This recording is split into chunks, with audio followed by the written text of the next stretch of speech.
precious memories, unseen angels sent from somewhere to my soul. The church plainly needed a parsonage. By the time they moved into the new parsonage, my parents, actually, that was the 9th house they had lived in, and that was early in 1946. I wasn't quite 6 years old yet. But during the war years, it was hard to come by the materials they needed to build the parsonage. The new parsonage was just north of the church, a couple hundred feet, just west of the place where the present parsonage stands. But we moved in I think in March of 1946. Materials had been scarce, so in the southeast corner of the basement there was still some stones sticking out from the concrete walls.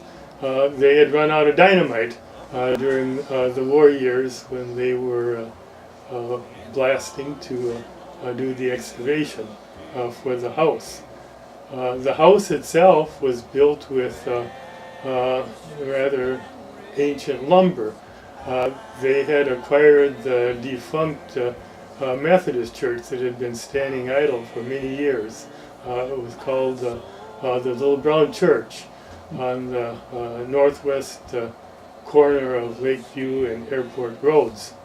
My father tore that building down, and they used the lumber for the most part in building the new house.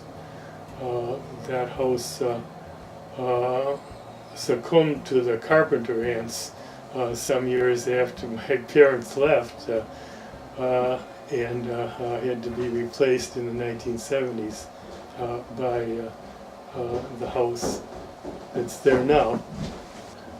They decided it was more feasible to build a new house than to try to deal with the carpenter ants. So the house that's there is not the one that I grew up with, but it's much better, nicer, of course. But I do have lots of memories of the first parsonage. I was there from the time that I was not quite 6 years old until my parents left in the fall of late in the summer of 1958, when I had finished high school just that spring, and they went back to Minnesota.